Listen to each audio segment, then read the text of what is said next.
Welcome back to Beauty Gains episode 19. We are here today, and Courtney's got to get it together. I got the giggles, I'm sorry. Why don't you just get it out of your system and say the phrase that you want to say? Guys, Courtney got extensions in, and she thinks that she looks unbelievable. And I refuse to tell her that she looks it. I will not use that phrase. I can't believe her. Oh, no. We're going to have to go. All right, guys. So we have a guest today. Talia is here with us. She is from Star Therapy in Hoboken. She's a licensed clinical social worker. And today we are going to talk about mental health. Let's do it. Let's do it. Exciting. We talk a lot in episodes, especially because we started during quarantine. And we know that all of our mental health, Courtney's is just back and forth each week, has been very affected by it. Yeah. So we're going to talk about it. So Talia, why don't you introduce yourself a little bit and then we'll get into it. Yeah, sure. So my name's Talia Filippelli. I own Star Therapy in Hoboken. We're a group practice of, I guess we're about 5 right now. Exceptional clinicians, the best therapists I've ever met. We are, I don't know that we're so unique. A lot of practices out there are doing everything they can to support people on their mental health. For us, we focus on a holistic point of view, right, when it comes to mental health. So we're looking at people's diets, we're looking at what they're doing physically, we're taking that whole perspective and looking at how do we boost all of these areas. And if we look at all of them together, your mental health is automatically going to come up as well. Mm-hmm. So that tends to be our focus. And we're very concrete. Our goal is to make therapy not intimidating. People everywhere are terrified of walking into a therapist's office. They're scared of, is this going to be uncomfortable? Am I going to have to talk about stuff I don't want to talk about? Yes, the answer to that is yes. That's why we're here. But we are just like our clients. We have mental health is a human thing. So when you come in, you're not coming in sitting with somebody who's going to judge you, who's going to be critical of you. We are there to normalize everything that people go through because it really is a shared experience. It's not really unique, even though most of the time we feel so alone and we feel like nobody else is going through what we're going through. The experience is completely shared. So our goal is to make people feel super comfortable, get rid of the idea of stigma, help them feel empowered that they even walked through the door in the first place and that they're there to work on themselves. So we come from a very empowered perspective. We're concrete in the sense that we're teaching people coping skills. We're trying to make use of the time between sessions, not just when you're in the office. And we take that 360-degree view. So we're looking at people's mental health, physical health, and nutritional health. So right before we started recording, we were kind of talking about it. And you said, because of quarantine, everybody's working at home and you're working at home too, doing telehealth and things like that. How has that changed what's been going on for your practice? You know what? It was super easy, actually. We were already up and running on telehealth before the pandemic hit. So, everybody who wasn't doing a telehealth session at that point, which was the majority of our clients, right? We had a small subset of people that were doing telehealth. Everybody just switched right over. It was pretty simple. It was a pretty simple process. For our adult clients, this is a conversation. And so the interesting thing that we've read and that we've been looking at in terms of research on mental health treatment and the pandemic and, the method of delivery being on screen now, the research is showing people are actually benefiting potentially even more for a couple of important reasons. Number one, the client feels more comfortable from their own home. Right. They're sitting on their own couch or they're, posted up on their own bed with their laptop in their comfy clothes. So automatically, think about what that's like, right? If you go to the office or you're dressed in gym clothes and you're kind of geared up and ready, they're in their place of comfort. Right. That's their safe spot. So they're much more relaxed, much more open, talking about things that they probably would not have brought up in the office. And for the clinician, right, from my point of view, I'm comfortable. Mm-hmm. I'm doing the same thing you're doing. Yeah. I don't have shoes on. I'm there in my socks. I'm wearing something comfortable.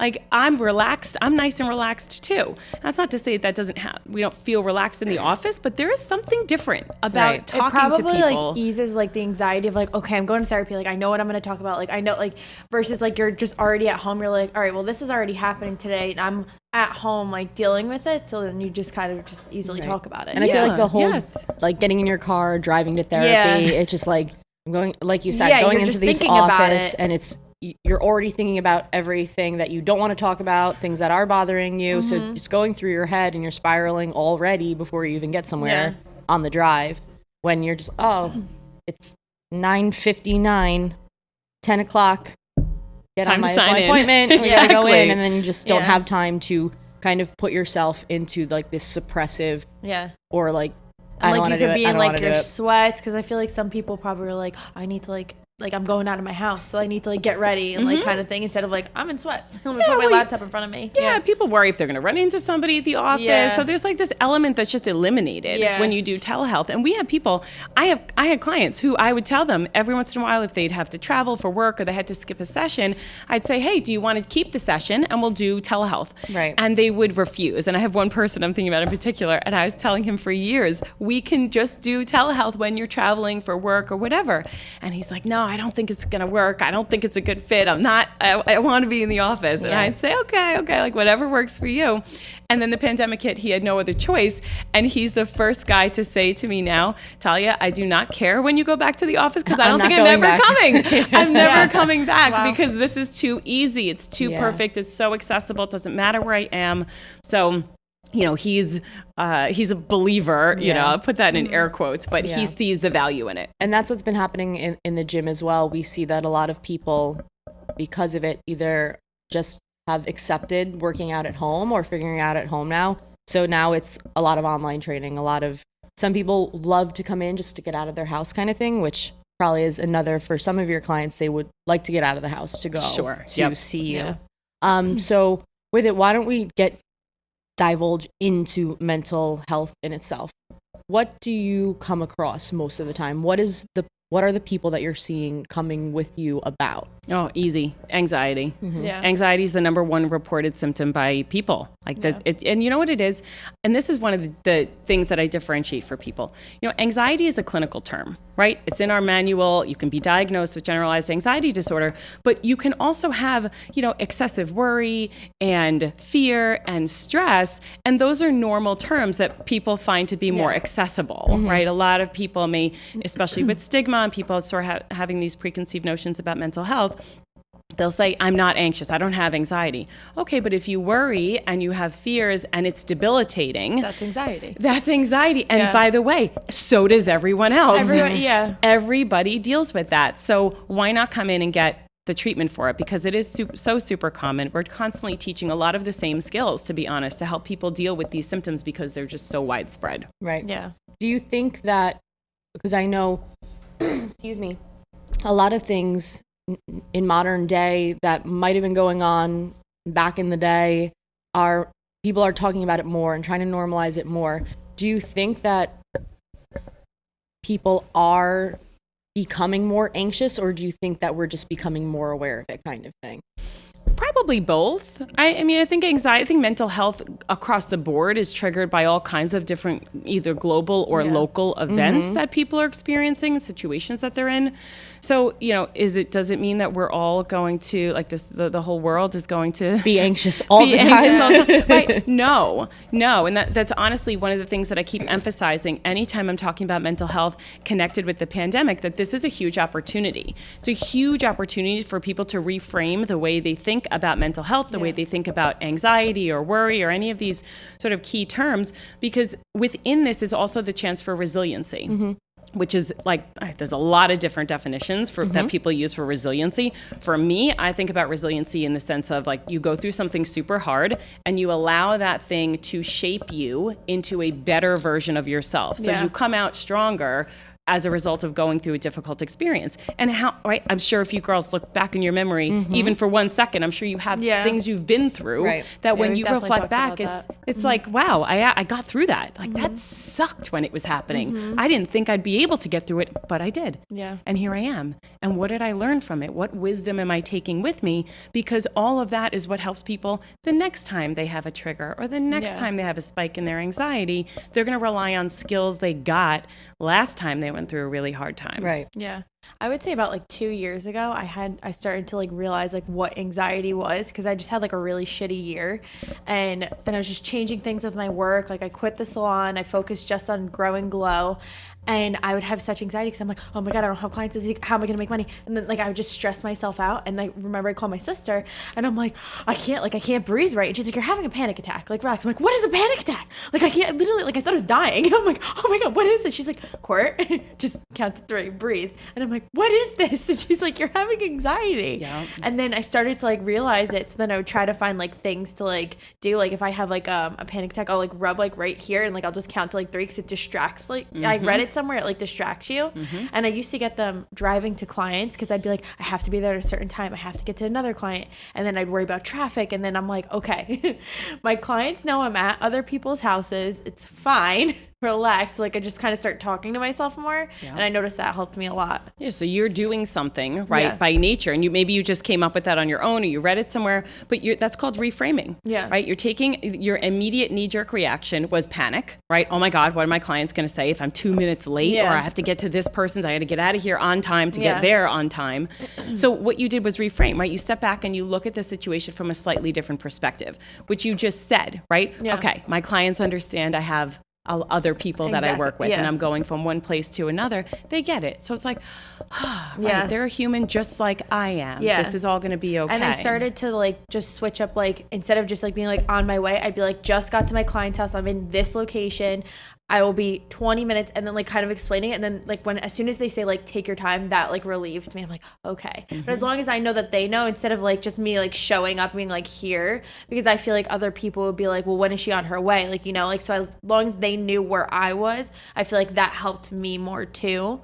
So I feel like that helped my anxiety. But so you took control, Yeah. right? Control is the antidote to anxiety, right? Anxiety is that feeling of out of control. When you described your Yeah. panic attack, right? It feels like something's taking over Yeah. your body that you can't stop. You don't know what it is. It's terrifying. Yeah. So you took control over that anxiety that you were having and said, okay, well, maybe if I communicate a little bit more Yeah. with my clients, make sure I'm managing their expectations, let them know when I'm 5 minutes out, 10 minutes out, then that helped you feel better. Yeah. So that's exactly what we're talking about. And is that scary? Oh, to yeah. do? Yeah. It can be a little bit like, oh my gosh, I don't know what to do, so it can feel confusing. But the second you understand, how can I address this? How can I reframe my thought?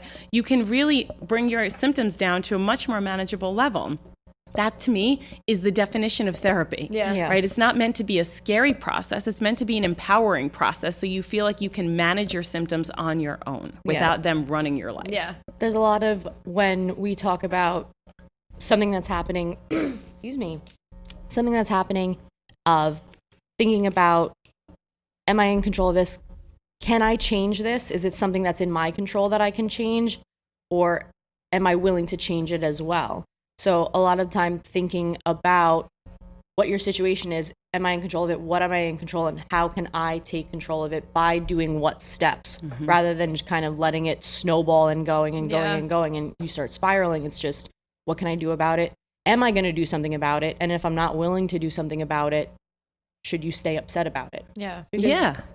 So this right, if we separate these two things out, most people I think get a little bit lost in the sense of, when they're looking at a situation, being able to differentiate which parts of this situation can I control and which parts can I not control. And we kind of need to make 2 columns and really write that down for Right. ourselves, so we can realize like there's a lot of anger and emotions that people have that are connected to things they can't control.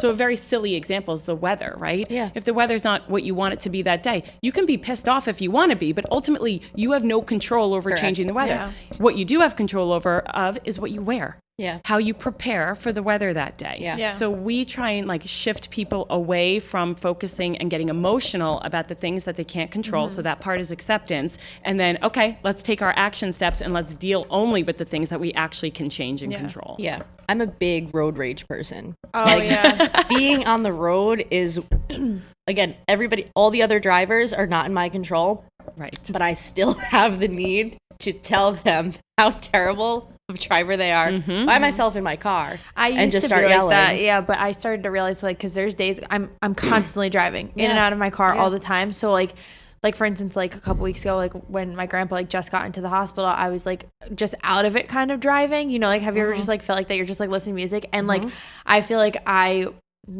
I didn't get in an accident or anything, but I just feel like I look at things like, okay, like maybe that's why people are like in a rush if they're trying to get to the hospital or like something. Yeah. So I kind of like start to like change my mind a little bit. Like, I don't know what that person's going through. Yeah. Versus like, okay, if someone's like merging and like not looking, like, okay, like you're, I end up driving by the person and she's like 90. Yeah. She's just trying to a like pass. be safe. Yeah. And I'm like, I just cursed her out for 5 minutes because she wasn't getting out of my way. My grandma has the worst road rage. It's bad. It's so bad. And she doesn't drive. Like, so she never got her license. So like we drive her everywhere. She's a And passenger seat road rage person. Like I literally laugh so hard. Like if I drive her to work and like there's like a bus that pulls over, like they pull over and like didn't put their blinker on. She's like, "What are you doing?" I'm like, "It's 8 o'clock in the morning." So I'm yelling. Oh my God, she doesn't even drive. So funny.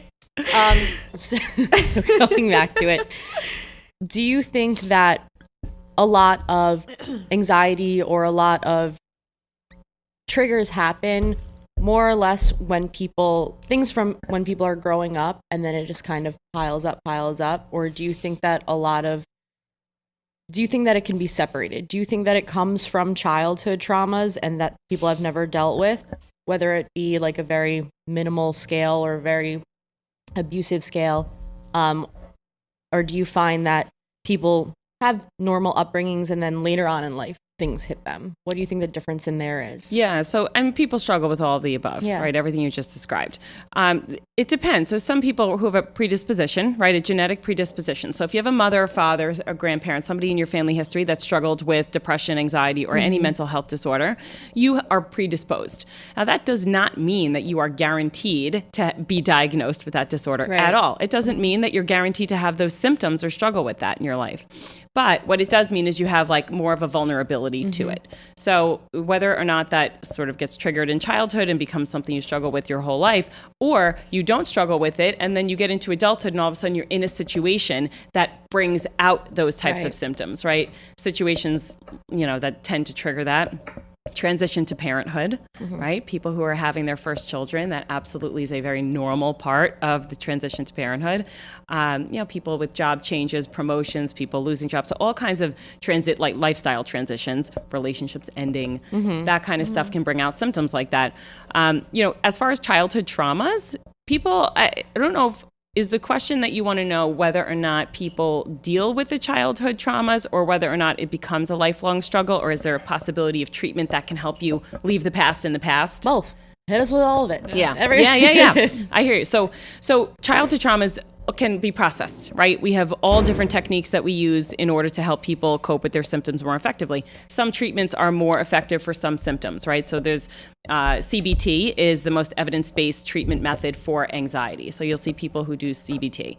I am also trained in EMDR, which is eye movement desensitization and reprocessing. That is a specific therapy for people who had traumatic experiences in their life. Okay. So whether the trauma happened early in life or later in life, these treatment methods are going to be effective. Now, if you haven't dealt with childhood trauma, meaning if you've had tough experiences in your childhood and never actually confronted them, they're not gone. Look, sometimes we like to think we sweep things under the rug, and if we just don't look at it, they're not there, but they are. And, for people, sometimes they don't think they have to deal with it because it doesn't impede their life. Yeah. Most of the time, people call us when it does start to impede their life in one way or another. And I got off the phone with a guy yesterday. He said he got a promotion recently. It was very overwhelmed. He was like stressed out, trying to adjust to the new role. And within all of that stress and anxiety he experienced as a result of the promotion, he said all this childhood stuff started coming back. Things that he has not thought about in a very long time started coming back. Right. So he's kind of a good example, right? This is an adulthood thing that triggered a childhood issue that he really has never worked on in therapy. And now he's saying, hey, I want to work on my stress with this job, but clearly something came up from childhood and this memory keeps coming up to my mind. There's something unresolved there. Yeah. So, we can do different methods of treatment to help him cope with what happened in childhood. And, sometimes I describe it as like cutting the ties with childhood. So we can just separate ourselves from those experiences. So they're still there. They're still always going to be part of your life story, but they don't have to control your life right now. Right. Does that make sense? Yeah. So like, how would you deal with somebody who, like, let's say their parents separated, divorced, all that, and then growing up they have relationship like commitment issues and all that, like how would you give them advice to kind of get through that? It's hard. And because I feel like that's a common thing. It is common, and it's a hard question to answer. And I get questions like this all the time. So it's not that the question doesn't. Let me start over. Here's the thing. Unless we're sitting in session and I can understand the nuances of why you're struggling in your relationship and how it ties to whatever you went through when your parents divorced, it's really hard for me to give any advice that makes sense. Does that make sense? Yeah. Everybody's like, so individualized. Yeah. I feel like when I talk to people, like that's like a common thing. Like they're like, oh, like my parents separated. Like, right. Like, is it abandonment issues? Is it anger? Is it resentment? Like, there's so many things it could be. It depends on the individual and really how they coped and what meaning they extracted from that experience. And then, identify exactly why that is connected to their current relationships and then resolve those issues. So it's a little hard to give specific advice on that unless you want to do real therapy right now. We're like, which one of us should go through a session right which now? Which one of you wants to start divulging here? Because we could get real clinical real fast. What's always interesting to me, I just went to ask one thing and then another interesting thing popped up in my head that I know that I wanted to ask you. So we'll go with the first one. When you are going through sessions with people, like, again, you're not a robot. You're not equipped to never feel anything. Do you find that there are some times where you're going through something or not when you are dealing with people who may bring in a new story or may be a little tougher to deal with or just in general, do you feel like that affects you emotionally and mentally sometimes more than others? Yeah, so it's a great question. And a lot of our clients, they'll look at us and say, I don't know how you do this for a living. Oh my God, how do you listen to all this all day? I have to tell you, it does not have that impact on me. But that wasn't always. Right. So when I first started my career, I was working in an inpatient psychiatric hospital. Really tough cases, people really, really struggling. And that earlier on in my career, I definitely took it home. It was hard to not think about, right? Even though I was left the hospital and I'm home and it's the evening and I'm cooking dinner, I would think about what was going on. And I think that's very normal for everybody in my industry who does this kind of stuff because it pulls at your heartstrings, you know, and most people like myself who are into this kind of stuff and chose this as our careers, we're emotional people. So we feel what you feel. So I do think it's an experience thing. So the more my career pressed on, the easier it becomes to cope with that and to have that kind of separation.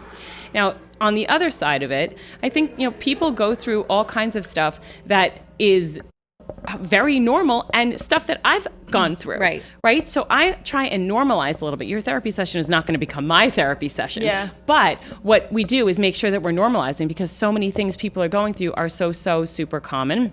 So if somebody brings something up and I say, I get it, I've been there, and I might tell them a very quick story to help, teach a skill or make something. And then it helps you relate to them. So it helps them kind of realize, oh, you got through it. So I could get through it too. Kind of thing. Well, some people can, I don't know how you guys feel about therapists, but some people can think about therapists or in general and think, well, that person's got it all together.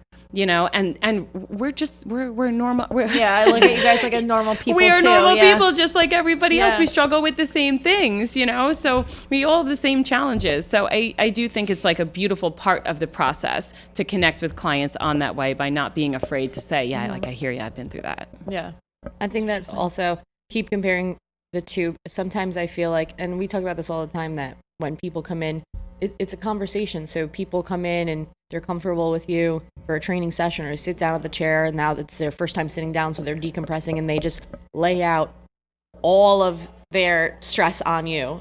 And I'm just you try to help as much as you can, and then at the same time you're just like, I really don't know what advice. Right, I'm not really prepared to answer these questions probably. And there's sometimes where because I feel like I'm an empath, so there's sometimes I go home, I'm like, oh my God, I'm so drained right now. I can't sometimes I can't separate the two because I bring it back into my life, and it's hard. Yeah, I mean that's not uncommon though, right? People who are personal trainers or work in a salon setting. that is so many, everybody says that, right? They're like pseudo therapists. Yeah. I actually went to a salon, this was so many years ago, but she had taped on her mirror in front of her like station topics she doesn't talk about. And on there was like politics and, Nice. talking Yeah. about your relationships. Like she had a whole list. She was like, I don't want to talk about this stuff, because she was one of those people where like, somebody would come in, sit in the chair and kind of dump on her. And I guess she took it as you're dumping on me. And that's why she didn't, she had this list of topics. But she really felt ill prepared to handle the things people were disclosing during a haircut or a color. Yeah. And she was like, nope, we're going to make this super clear. We're not talking about that. Because you don't want to say the wrong thing to the person and then them take your advice, because they are so, they think that what you're doing, like you said, that we have it all together, that we have all the answers, because when you work with people, you have to have your on face. You have to look like you're on all the time. You have to look like the representation of what they're looking for. Right. And then they come at you with all these things. I'm like, I have no idea. Yeah. I'm like, you're hitting me on a really bad week right now. I can't help you. I don't want to tell you to even advice on certain things when people talk about nutrition, or nutrition is one thing, but like with this whole birth control thing and taking it in, taking it out, leaving it, I'm like, this is what I know. I cannot tell you, yes, take out your IUD, or yes, do this. I'm not going to make that life decision for you. Yeah. Yeah. Yeah. That's like professionally, like stay in your lane. Yeah. Right. Right. Yeah. Do you feel like people come to you and ask like specific life decision questions, like besides just talking things out? They're like, I have this decision to make. What do you think I should do? So a lot of people recognize that a therapist cannot do that. So they don't, I won't necessarily get a question that's so pointed like that. Like, hey, Talia, can you decide whether or not I should stay with my boyfriend? Whether or not I'm staying, should I leave? And I'm very upfront with that. I say, I wouldn't dare take that decision away from you. I wouldn't dare take the opportunity for you to sort this out yourself, because that's honestly, that's why you're here. Yeah. If you're not sure, we're here to work it through. Talk it out. We're here to talk it out and work it through so that you can make a decision that feels like the best one for you. Yeah. You're not here for it to be Talia makes the decision for all of this stuff. That's not therapy, right? That would be me just making a decision, and then I've taken the opportunity away from you to work through it and figure it out. And that's a lot of responsibility on you and a lot of ownership on you to make other people's life decisions. Right, and way outside my wheelhouse. I'm not I'm not a magician here. You're Like, you're I not living in their body. You don't know their actual emotions, Right. or like you don't live in the situation. Like, I have to make my own decisions, and I don't even know if I do that correctly or not. My friends all crack up because like when I go to them and like tell them, they're like, we all know that you don't ask for advice. You just vent and then you do what you want to do anyway. I was like, yeah, that's it. I just need to vent it out. But I'll figure it out. That's exactly what therapy is. I'm so glad that you said that, because people who are intimidated about what the therapy experience is, they don't recognize, and this is why podcasting and getting the word out and educating people is so important, because it's a conversation. And you'll notice, and I notice this about myself, the second I start talking about something out loud, all of a sudden I hear it differently, and then I come to different conclusions that I didn't come to when it was just bouncing off the walls of my own brain. Literally just speaking it out loud. I had a friend that I was talking to the other day about like why they have anxiety about relationships and things like that. And they came out with something that they experienced with an ex, and it kind of like haunts them still, and they never got closure from something. And then, well, what happened? And I didn't hear from them for like 10 minutes. And then I got a text message that I had to scroll through, and they just let out everything that they felt about it. And then they were like, let's continue to talk about this tomorrow, because this felt good to just finally say it to somebody, because people feel like they can't express what they're feeling, whether it be like a weakness thing, or they think that they look less than because of an experience that they went through. So they don't want to be embarrassed that their ex left them and then started seeing somebody else, and they feel kind of less than about it. They don't want other people to know that about them, because they want to portray this strong thing, so they don't talk about it. Yeah. And then obviously it weighs on you, and then it brings into the next relationship that you have.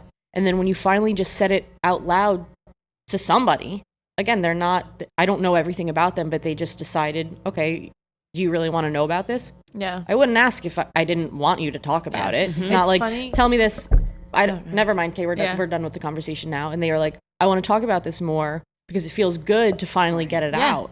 A big thing for me, like dating, not that I don't have commitment issues, but like as we were talking about it before, I just my thing is I am so busy that if I barely have time for like my friends, and like my niece and nephew are like my world, and if I can't see them, like my thing is if I'm gonna like take the time to go date someone, like I don't want to waste my time, so like I just like, kind of like put up like a wall, and like I don't want to like get heartbroken and whatever. But a big thing I've noticed through the years of dating is just with social media and people like seeing like, oh, like you're in a relationship, like what happened, or like I go out like, where's your boyfriend, where's that? I'm like, why does it matter? Like why do you care? Why are you so invested in who I'm dating and whatever? Like why does it matter? So I could, and I've even talked to clients about this, and like that's a big thing for them is like, well, we broke up, I don't want to delete my Instagram pictures and whatever. I'm like, so leave them up. Like who, that's a memory. Like who cares? Like why are you looking, you're doing that for what other people are saying, like, oh, like, well, we broke up, like I just feel like I failed. I'm like, okay, it's now a memory, now you move on from it. And like in the beginning when I first like started dating someone, I feel like I would be like, oh, I don't want to break up with him because like I spent so many years with him, so like I don't want people to ask me like why we broke up. Like I don't want to explain it, until I realized that you don't need to explain anything to anyone. It's just for yourself. And it's just like, it's more, I guess, like an ego thing. Well, like, there's no rules. You know, I think a lot of people feel pressured to like follow some, and I always put this in air quotes, so I'll say it out loud because no one can see me right now, but the rule book of life. Like, whose rule book are you following? Because we like put ourselves in these invisible prisons as if this is the only way that we can handle a situation, or because somebody else handles it that way we have to. And like, why? Yeah. Make your own rules. I constantly bring up like civilization and society. We just conform to what one person decided was the thing to do. I was thinking about this the other day. When did, not saying that I'm against marriage, but when did marriage become a thing? Like when did some caveman decide that he wanted to stand in front of a woman and that be it? Like we talk about different cultures have different ways, but we're so stuck into the societal norms that we have now that it makes us anxious because we suppress who we want to be or what we want to do because we don't want people to question us, or we don't want people to think that we're weird, or we don't want to look undesirable because we don't think a type of way or desire the same things that others do. What did I just, others do? Others do. I left the S out. I was like, that sounds you, weird. But we constantly suppress what we want because we don't want to feel judged, or we don't want to get anxiety by putting ourselves out there. So we just go with what's normal, because what's normal is what's accepted, and then you just go about your day. I self-sabotage, I'm not gonna lie. Like if I go on like a date and like I'm actually like, all right, like this guy's nice, like he's gonna probably hurt me at some point, like he's gonna piss me off like, and like I kind of like I'll catch myself doing that. And I'm like, I'm not the only one. I know a lot of people have done that. A lot of people do that. I'm like, oh, I'm not gonna waste my time, like, and I just get like a vision in my head of like what I want. I'm like, well, he's not doing it right now, so like I don't want to waste my time. And like I just start self-sabotaging. Well, it's like he's getting cut real quick. Yeah, he didn't even get a chance to finish preseason, and he's out. He's out. Do you think that? Well, I know what you're gonna say, but in your opinion, the whole social media thing and all of the new platforms and technology, how much more has that made people's anxiety just skyrocket about different things? Oh, social media. So I'm a person who has like a dual relationship with social media. Yep. In the sense that I use it for professional reasons, right? Use it for professional reasons. I used to use it more for personal reasons back in the day, and just no longer felt comfortable doing that. You know, I think of social media as like people's avatars. It's like this version of yourself that it's, you... Like we said, a portfolio for what you do. Right. So for you, right. Perfect. So it's like a portfolio for your work. So you can showcase your work, get exposure to your work, your brand. And I love it for all those reasons. I also love it for the personal reasons that people use it, right? Sharing pictures and memories and staying connected and things like that. For me, I'm so conscious of the negative impact on people because I talk about it all the time. So my perspective is skewed because I talk to a lot of people about the negative impact, whether it's to their self-esteem or constantly comparing themselves, the keeping up with the Joneses mentality, that it's always feeling like we're never good enough or doing enough or doing what everybody else is doing. So I don't know that social media, I can't say for sure, and I haven't read the research of whether or not it negatively impacted us worse during the pandemic or not, because that was our way to socialize for the past year. It's been like the only way to socialize with people. So I do understand the usage, even though I have like some boundaries around it personally. Yeah. Do you find that your like clients that come in, do you think that with the younger generation, that's a lot that they are struggling with, is social media in comparison? Yes. So I go into schools, I go into local schools pre-pandemic. Actually, we did some Zoom presentations during the pandemic, but we've touched on social media and we focus on it both from the student perspective, educating kids, so like middle school or later elementary school where they're just starting to kind of dabble in social media, and educating the parents.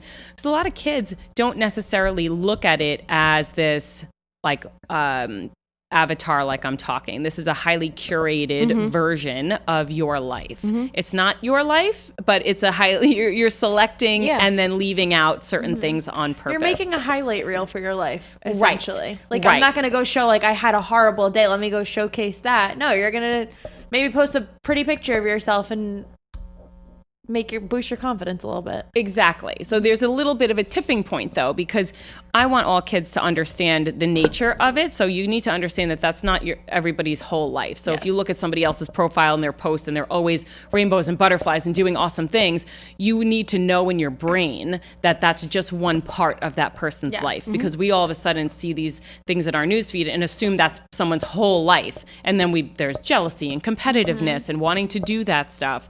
And the other part is self-esteem. Can you post a picture, get some likes, and feel good about yourself? Absolutely. But if that's the only source of your self-esteem, that's a very risky place for a young person to be. I mean, adults as well, but when kids are forming their identity and they're needing those likes and those comments and who's getting more likes, they need it for validation. But if that's the only thing that makes you feel good, think about how obsessive a child will become. Right. You know, checking, refreshing the page. Did I get another like? Did I get another comment? And it's kind of this like bottomless pit. Like you'll never be satisfied. Right. You're also losing yourself in a sense of what you're supposed to be doing and what you enjoy doing, because we were just talking about normalizing. If something that you enjoy doing and you're very passionate about, but you see that that's not accepted, you don't want to do it anymore because you're seeing that, okay, like the best thing that you could do now is be a TikToker. Like, so many people are aspiring to be paid TikTokers or influencers. And I don't even know when that became a profession, but apparently it's now a profession, rather than continuing to have dreams of being a firefighter or being some sort of person that's helping other people. Sure, you're a TikToker, you're helping people with entertainment, or if you're using your TikTok to push out like business things, again, like we just spoke about Instagram being a business and a marketing tool. But with it, they just have this, there's only one thing to do. It's be a model, be a TikToker, be an influencer. That's the only thing you do. That's how you make. People don't understand. You don't actually make money off of it until you start getting sponsored by other people. It's not because you got 10K followers now you make $100,000 a year. No, it's not it. No, you need it to just continue looks better, but to think it's about. It's not everything. Like, for instance, like likes. I'm so passionate about glow. That is my number one thing. I barely get likes when I post like new glow merch or whatever, but when I post like a modeling picture, I get a lot of likes. Am I gonna be like give up on glow just because I got 100 likes versus the modeling picture got 500? Like, no, I don't care. Obviously, people are not gonna be into that more. It doesn't mean they're not gonna buy my stuff, but that for some people will be like, oh my God, am I not doing enough? Like whatever. I'm like, I don't even look. I'm like, I don't even care. But that's the difference in intention, right? From my perspective, that's a different intention. You know, some young people, and I mean like middle schoolers, right? They might use social media and see it as this pathway to celebrity, right? And then that becomes the thing they want to be. Well, I just want to be famous. And I'm, trying to help these kids reframe those types of dreams into, well, famous for what? What is it that you want to do? What is it that you want to, how do you want to be useful on this planet? How do you want to make the most of your time and be a useful citizen in society? And let's let that drive you, right? Let's let that be the driving thing. Not the goal shouldn't be to just be a celebrity. Yeah, just so you can get a lot of likes. Because I feel like when you ask people that, it's like, why do you want to be TikTok famous? Why do you want to be Instagram famous? People just sit there in front of you and be like, because you're like, well, what are you going to get out of it? Yeah. Well, people like me. Yeah, no. No. But People chances just are like they to look at probably, you. yeah, they just like to look at you. But they also come, like with a platform comes a lot of negativity of people just making fun, like kind of bullying you in a sense, you know, like because it's their own insecurities of comparing themselves to you. So they don't know what else to do. So they try to like kind of throw digs to bring you down. And that's something I've even noticed of the more I've built myself up. But I'm strong enough on my own that I'm like, I don't really care about your opinion. Yeah, I think too. I'm hopeful because I don't spend a ton of time on it, but I think some of those trolls, you know, people who are going around bullying people online. I've seen people post and like stick up for other people in the feed by saying that was rude or, you know, there's just no reason to put negativity out there. If you have that kind of feeling, you can feel any feeling you want. That's you on your own, right? But to kind of put it up in public, putting something down to build you back up for you to feel better about yourself kind of thing, rather than dealing with your own stuff. And this whole relevancy thing and being relevant to anything that you pass. I noticed, speaking of TikTok, that a lot of my clients are now switching their hair to a middle part versus a side part because they're like, some TikTok girl said that if you have a side part, then you're old. And I'm like, how do you feel about a side part? Never gonna have a middle part. I have a side part. I'm like, the only time I put a middle part is like very rare if my hair's curly. I go, not for nothing. I'm like, do you feel good about yourself when you look in the mirror? Well, I love my side part. I don't like me with a middle part. So don't do it. Why do you care what some girl that you don't even know on TikTok is saying? Do you know what middle parts remind me of? And sorry, if you look good in a middle part and you like your middle part, that's fine. But anytime somebody has a middle part now, like direct down. Do you remember in Charlie's Angels with like Lucy Liu and Cameron Diaz in it? Yeah. The like creepy guy who like sniffs her hair and he has like this part in the middle that comes down. Anytime people keep talking about like, I got to have a middle part, he's the only thing that pops up into my head is this creepy man with this like perfect middle like, part sounds perfectly straight. I remember it was like a haircut, like it was like slicked down. Nobody could see me like doing like where was it? I know exactly what you're talking about. But last episode we had spoken about was it last episode? Yeah, it was alone time. It was alone time and not allowing somebody else to be the only reason why you're happy. Being in a relationship because that person is what brings you happiness. And then if you were to break up, you're lost and done forever. Do you get a lot of people that come in after breakups or things that are very lost once they have to restart again? Yeah, definitely. Lost is subjective though, right? So one person's definition of lost is going to be different than another person's definition. I think across the board, when you lose a relationship, even if you wanted that relationship to end, even if you were the one who initiated the breakup or asked for it or pushed it or whatever, it's still the ending of something that was consistent in your life. Yeah. So anytime that happens, you're naturally going to have some adjustment period to get used to life without that person in it. Yeah. That process of, you know, if we're going to make that our definition of lost, then that's everybody. Yeah. You know, that's just human behavior. That's just being a human. What is your advice on people who are feeling that way? What are steps that you are like, give people free advice right now? That's what I'm asking for right now. Yeah. What is advice for somebody? Because so many people that we talk to always ask about different relationship aspects. And I know a lot of my girlfriends will ask me for advice on these guys that they thought were amazing and now don't think so much about it, but they are restarting. They thought that they were going to be with this person forever. And then they showed their true colors and now they're lost, feeling undervalued. And okay, now what do I do? What are some steps that people can take in order to kind of get back to themselves and start thinking about themselves again? Right. So you're talking about rebuilding self-esteem, essentially? Sure. So, I mean, depending on what it was that they were upset about or the most upset about with the breakup is where I would start. You know, defense mechanisms come up a lot. And defense mechanisms are pretty commonly known. A couple of them are avoidance or denial, right? Those are things that people engage in all the time. So if you were in a relationship and you were, you know, in a little bit of denial about who this person was, maybe saw some things that this person was doing, but you didn't really want to take it seriously, even though you knew it wasn't a good fit. And this is great because somebody was talking about this yesterday to me. You know, she started dating somebody during the pandemic. You couldn't go anywhere. So they had a very pandemic-y type of relationship. Yeah. And she's now that things are starting to open up, his interests are changing. And she's noticing he wants to like go to the bar, and seems like alcohol is a part of his everyday life. And she's trying to catch up because she doesn't know this guy, Right. this version of him. Right. She only knows the pandemic version of this guy who had to kind of exist with the limitations like we all did. But now he wants to do all these things. And she liked the pandemic version better. Yeah. And now that all these restaurants are open and he wants to do all these different things, she's thinking to herself like, yikes, I don't know if this is what I want anymore. And I said to her the other day, I said, this is not a you problem, right? This is environmental. Mm-hmm. We're noticing, we're learning something here, because she was taking it as, well, he's deprioritizing me. Right. He does not want to hang out with me. He canceled plans on her a couple of times in favor of going out with the guys and doing some other things. And she felt very deprioritized. She felt like it was, is it something about me that's the reason that you're doing that? And so, the perspective shift or reframing it, like we were talking before, is to say, well, let's look at this as a lesson. Like, he's showing you something. You're learning something about him. And I always encourage transparency. So if you see something that you're not sure, or you're confused, or you don't like it, bring it up. Ask about it. Ask, hey, I'm not sure if I'm getting this right, but I noticed this and I noticed this. I feel a little confused.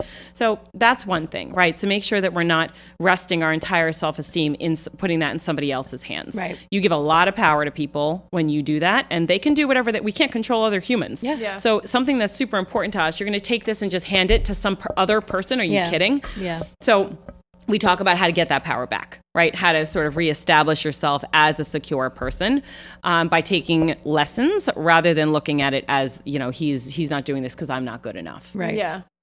And communication. yeah. That's I think that every person that I'm dating, how we were talking about before, when you're like commitment issues, I definitely know I have that just from having every different type of ex, like an ex who was murdered, an ex who was abusive, an ex who was negligent, an ex who I had somebody that I was seeing the beginning of quarantine, like our first date was out of quarantine, and then our second date was in quarantine. Yeah. And then our entire relationship, my air quotes that you can't see if you're listening, our entire relationship was revolved around his schedule pretty much. And I fell into this weekly routine of nothing because the gyms weren't open. My jiu-jitsu academy wasn't open. So for me, being somebody that did so much on my own time and loved my independency, and again, not saying like my independency, like I don't need anybody, but my independency as these are things that I like to do. This is what I like to do with my life. Just going and going and going. And then doing nothing during the week besides like my Zoom workouts or whatever I could do. And then on the weekends, just going to his house and staying for the entire weekend. But again, at that point, he was still going into work. So on the weekends, he would want to decompress, or he would want to do nothing or the same thing every single weekend. And I was going insane because everything was just based on like what he wanted to do. And he wasn't a bad person by any means. He wasn't doing it on purpose, but it was because I had nothing to do that we just got into this routine, and I started like losing my shit. And we broke up because I just lost my shit. And we spoke about it after months had gone by, and then quarantine lifted and things like that. Well, not quarantine lifted. We're still partially in this, but we had spoken about like I had to leave because I was not mentally good myself at that point. I cried like every single time I was there on the weekend because I was so overwhelmed with not having myself anymore and being somebody that I love what I do. I love who I am. And I was just a shell of nothing anymore. Just going about, okay, we're going to do this, or we're going to do this. And I'm like, there's so many other things I want to be doing. Yeah. And him just being like, oh, I don't want to do that, or we're going to do this instead, or him going about his routine. And I guess me being jealous that he still had his routine and that I didn't. Yeah. And one day we went to the mall the first time a mall was open. Had to wear your mask, walk around. It was the first time we were out in public with like a bunch of people. And I just got overwhelmed by how strange everything was. We got back in the car. We went to leave. At one point, we went to pull into his driveway, and a car was waiting to get into the driveway, and the car like was revving his engine, and I started hysterically crying.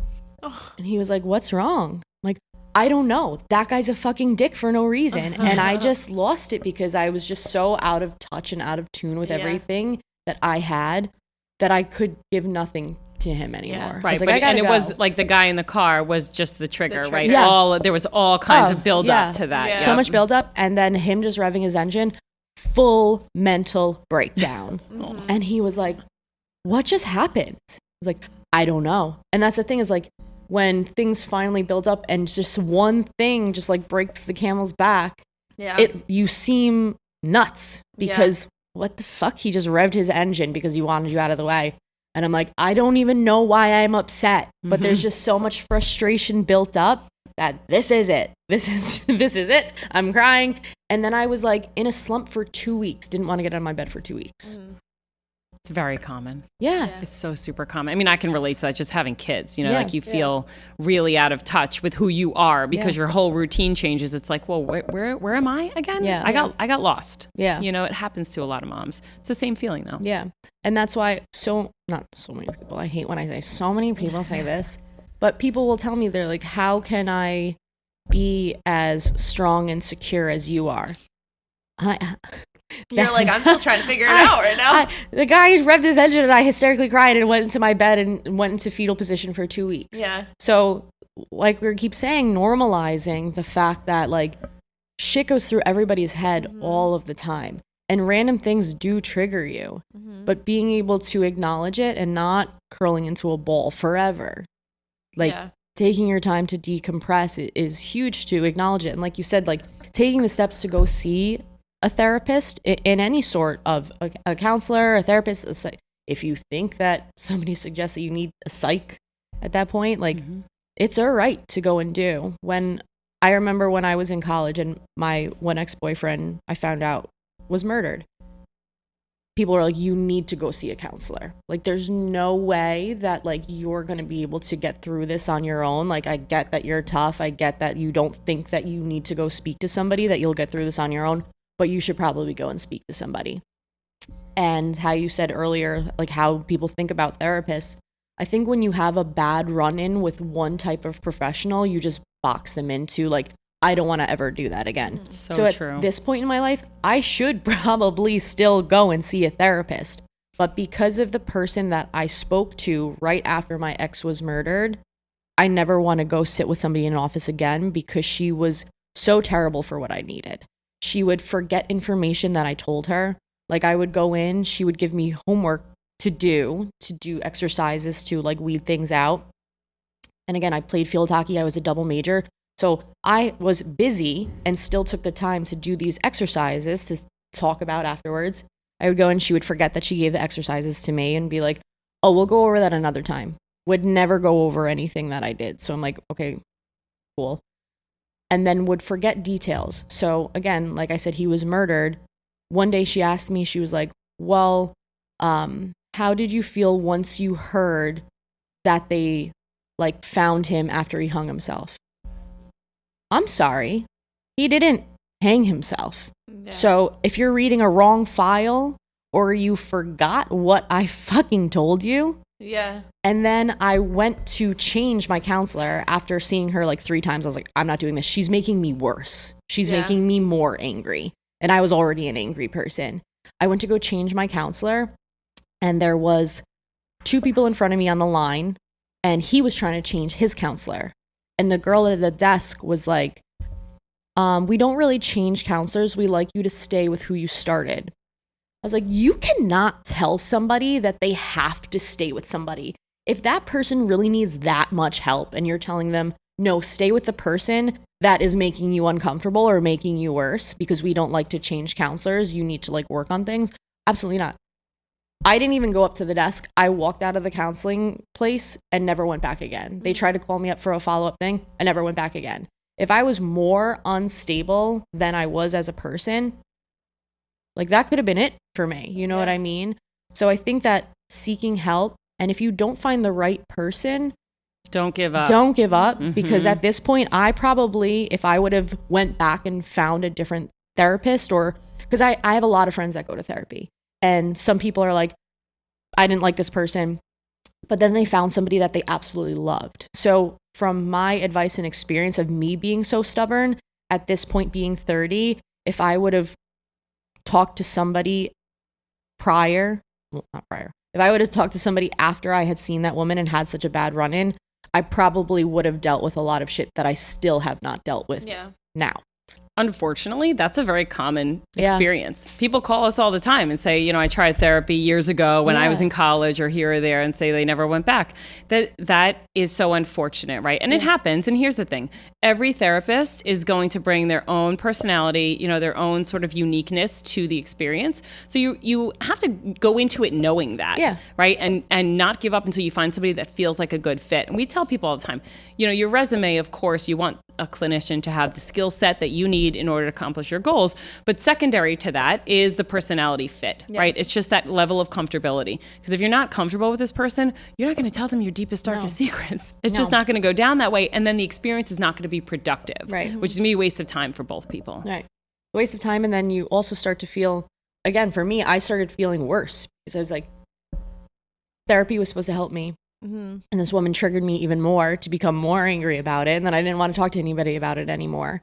So again, from my experience, if you are feeling a type of way and you had a bad experience with one person, or you just are kind of skeptical on it in general, we keep saying, it's just getting off your chest. Find somebody that you enjoy talking to. Find somebody that you want to talk to. Just get it out. Yeah. Like, it's okay to need help. It doesn't make you weak or vulnerable or less desirable as a human if you need help. No, to me, it makes you like, you're clearly an eager person to become better and better and evolve. Yeah. Right. The therapy process is about change. So it's about somebody recognizing, I'd like to change something about myself that I either don't like, or I just realized I'm going through this, or this is overwhelming.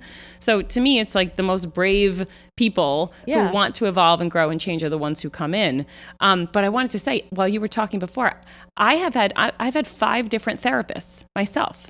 So keep in mind too, you don't necessarily have to be married to this person for your whole life. Talk to different people for different things. Yeah. Like there's no, I don't want people to think that just because they've had one experience with a therapist that, therapy is done forever. We're as different as we are, with our personalities. So don't give up. Yeah. Yeah.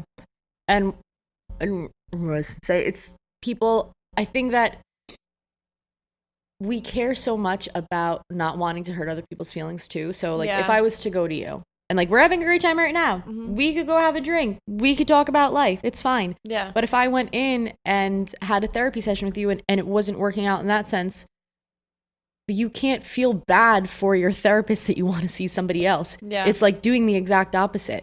And if your therapist or anything, even as a personal trainer or hairdresser, if you don't like how I'm as a personal trainer, you hired me for a service. If I'm not giving you what you want, then it's okay for you.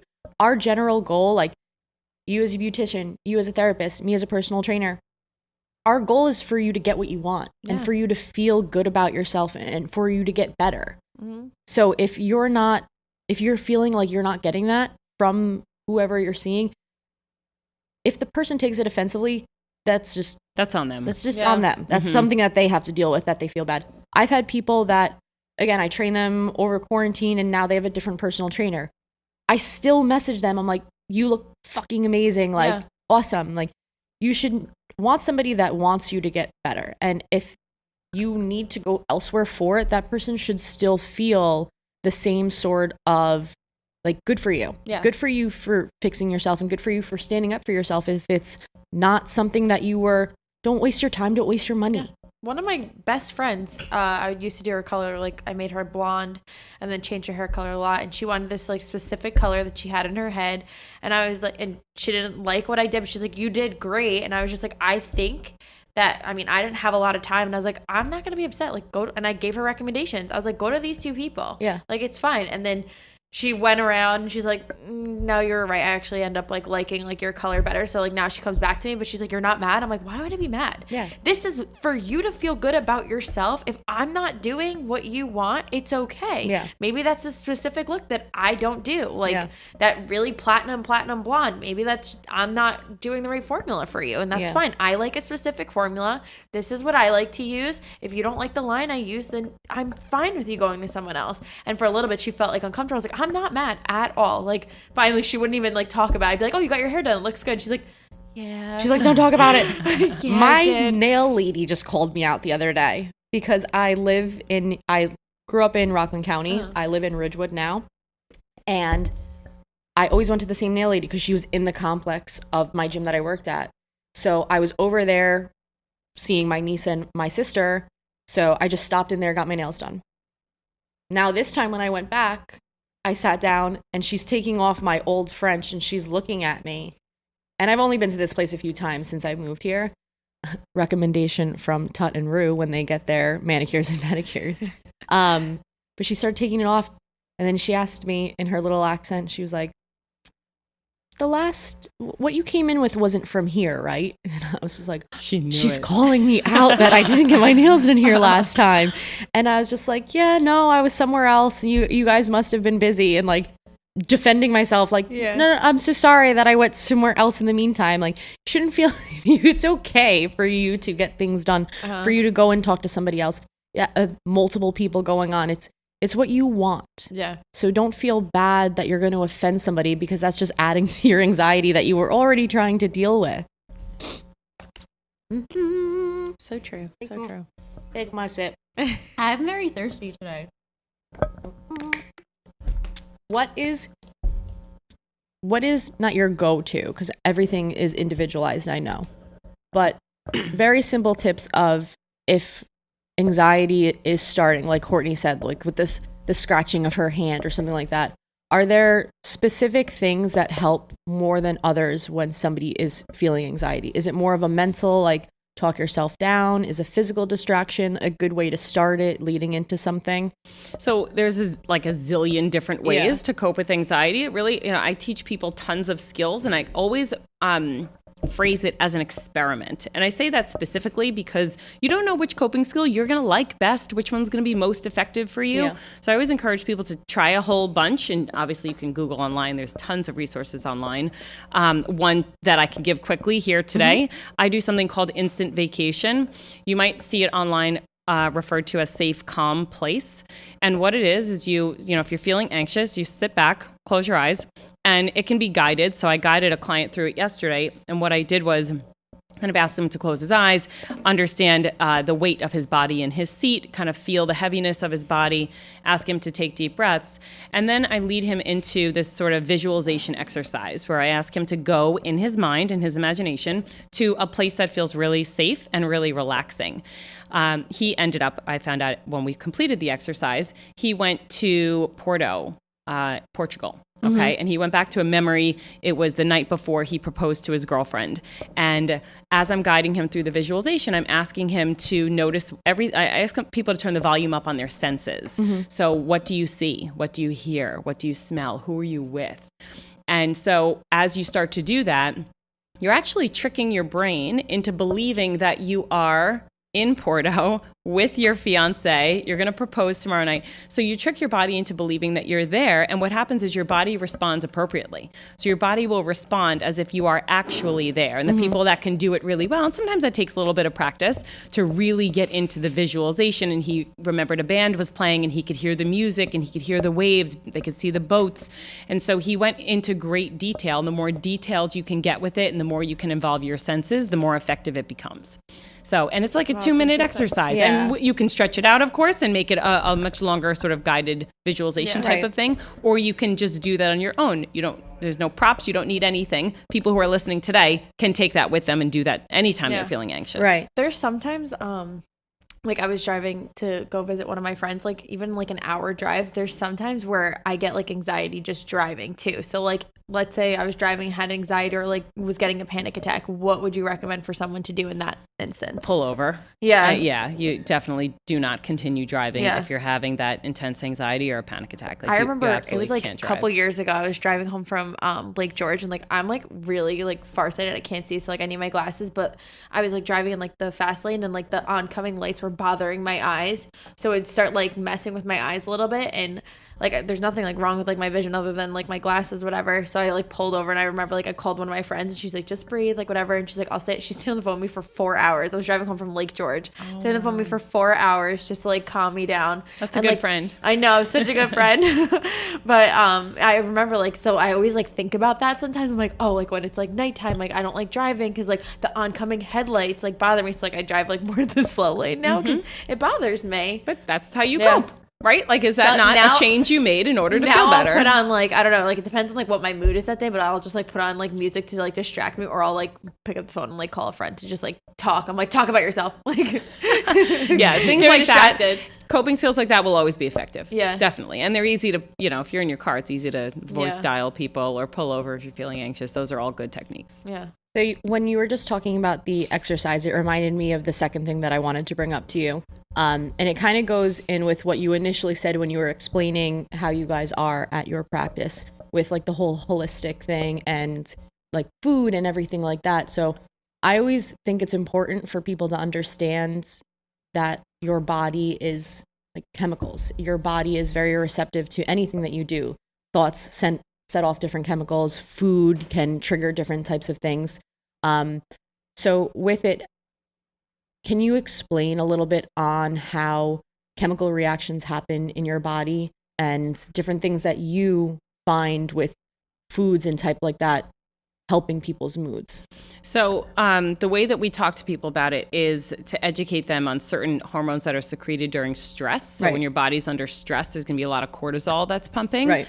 So in order to reverse the effect of the cortisol, because what that's going to do is just put you into a super anxious state, we teach them techniques just like we were talking about to calm their bodies down to stop the secretion of cortisol. But with the food thing, food and mood are one of those things that like if you're eating foods that are highly processed, they're going to trigger your blood sugar up and down, right? That's your mood as well. Mm-hmm. Your mood's going up and then crashing down. Mm-hmm. So we see this type of pattern that just creates an irritable mood. Right. So when we're, kind of delving into people's food choices, we're connecting, okay, well, how did you feel after you ate that? Like what happened after that? Because people tend to report that like they just don't feel good. Either they feel bloated, they feel irritable, gross, right? Depending if you're eating like greasy foods. So we talk to people about eating more whole foods, getting more fruits and vegetables into their diet so that their blood sugar can stay more stable because Right. those things get broken down slower. And obviously encouraging people to move because, and I had this thing I was talking about years ago when I got certified for personal training and Right. for health coaching, but mood, food, movement, right? So making sure that you're paying attention to how these three things interact with each other. And a lot of people don't necessarily look at their diet when they're thinking about their emotional issues. Yeah. And that's like they're all connected. So it's a good thing to look at it, and it doesn't mean we're going to pick apart every single bite you're taking of Right. everything. I'm not a diet person. I don't like to make people overly anxious about their food other than to just educate them Right. about what they could do better. Yeah. And I think that's also kind of a death cycle that people come into is like they are in a bad mood. So then they like to some people like to comfort themselves with food and then in turn not picking the best food and then spiraling their insides to match with what's going on emotionally too. So it's a chemical thing that's happening. You're not in a great mood. Your cortisol might be up. And then you're deciding, well, I'm in a bad mood. I want to eat a donut because I like what donuts taste like. That's a personal preference as well. So I want to eat a donut just because I'm in a bad mood. I don't care about it.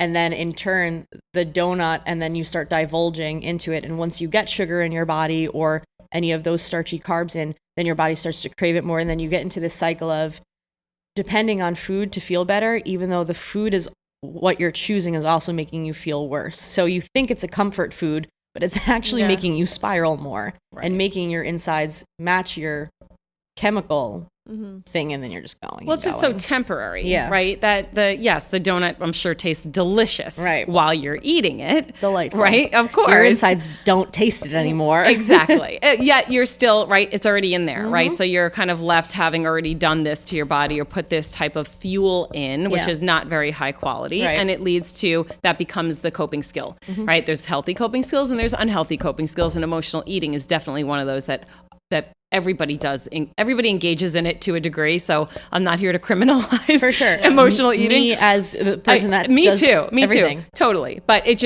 when it becomes a habit or it becomes the thing that you do every time you feel anxious or every time you feel sad, that you're going for that food for the pick me up, you're not necessarily really confronting the issue. Yeah, you're just using it to feel better, and then you feel like shit. It's a Band-Aid. Yeah, it's temporary. So I won't say put down the donut, because I don't always put down the donut. But I think we talked about it with Nikki. Like, what is making you reach for the donut is what you should be really thinking about and working through, rather than just comforting yourself, like you said, putting the Band-Aid on and then just not actually dealing with what the issue is, just brushing it under the rug and then moving on. And then next time you just do the same thing, and then you get into this pattern. So this was good. Do you have anything else that you wanted to kind of relay to people that you find very important? Just to encourage people to not feel so afraid to get help. Yeah. You know, don't be so afraid to get help. It's, you know, my clients know this. I say this ad nauseum, feel the fear and do it anyway. Yeah. And there's a book that was written back in the day. A client recommended it to me. It's called Feel the Fear and Do It Anyway by Susan Jeffers. It's a fabulous book. I recommend everybody read it, but it's a mantra as well. You know, if something causes you to feel nervous or afraid, it's not necessarily an indicator that you shouldn't do it. It just means that this is going to be something that takes you outside your comfort zone. Yeah. Yeah. And by the way, stepping outside our comfort zone is where we grow. Yeah. So to try and be a little brave and do that for yourself. And what you just said, I don't know why, but again, just talking and saying things, I probably heard the phrase, don't be afraid to get help, thousands and thousands of times, but you just said it, and in my head, it just clicked as to, don't be afraid to get help. People think that getting help is, there's something wrong with them. Right. That's like why confirmation. You need help. Yeah. Right. Like they're almost like, oh my God, like I need therapy. Yeah. Like, help means that there's something wrong with you. Yeah. There's nothing wrong with you. It's just, you're getting normal. A professional, like, versus going to your friends all the time. They're not professionals unless they are, you know, but they're not. They're there to love you and support you They're like a friend should. Exactly. Not to, you know, diagnose you or whatever. Like, go to a professional. It's fine. It's okay. Well, we're human, right? Yeah. So this, like, nobody escapes this. It's part of the human condition that we're emotional beings. So think about it as just maintenance for your body. The same way you would go for your annual physical or take vitamins or do anything else to make your brain. Right, to make your body and your lifestyle, like that's what this is. It's really self-care. Yeah, it's self-care. It's not, we won't say go get help anymore. Go get some self-care. There you go. Some self-care, some more self-care. Yeah. And we kind of we always do a beauty and fitness tip at the end, but you kind of already did it when we were just talking about the food and talking about different things. So thanks so much for coming. Thank you for having me. This was super fun. So fun. Yes, your first podcast, right? Yes. And now Talia was talking before that she has all of this stuff to get her podcast going. We said podcast for dummies. Yes. Now we're going to encourage her to do it. We said we have Brandon instead of the podcast for dummies books. I'm sure he's way better. All right, guys. Thank you so much for listening in episode 19. It's a wrap.